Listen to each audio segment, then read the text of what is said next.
Maja, vam pripada ta čas, da boste lahko kuverto tudi odprli in seveda zmagovalca tudi pozvali na oder. Pa poglejmo.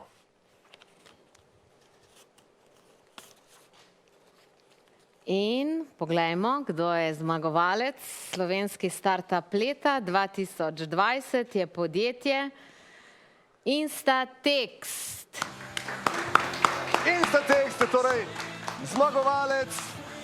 Instatext je tisti, ki se bo v zgodovino startupov upisal kot najboljši leta 2020. To je spletna platforma, ki na podlagi umetne inteligence, najprej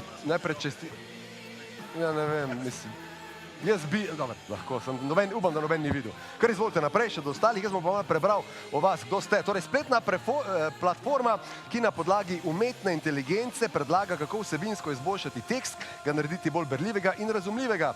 Instatext besedila obogati, saj piscu ponudi predloge za izboljšano besedišče ter ustrezno rabo besede. Popravi pa tudi slovnične napake. Ekipo sestavljajo vrhunski strokovnjaki za umetno inteligenco, jezikovno tehnologijo oziroma naravnane obdelave jezikov ter razvoja programske opreme. Instatext ima že več kot 3000 aktivnih uporabnikov. Bravo! In seveda še predaja pokala.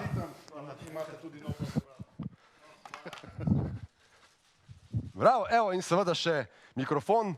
Za konec, kako komentirate tale izbor? Jaz bi se zahvalil celotni ekipi, to res je timsko delo. Zahvalil bi se celotnemu slovenskemu startup ekosistemu. Ogromno nam je pomagal in tudi verjamem, da nam bo še naprej na poti do globalnega uspeha. Hvala.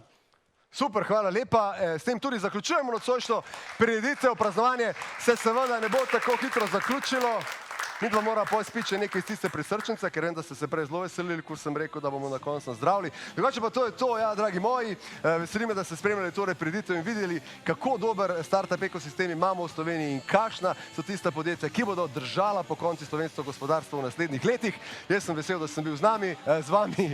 Upam, da se vidimo zopet naslednje leto. Lahko noč. Mi gremo pa žurati. Ajde, srečno.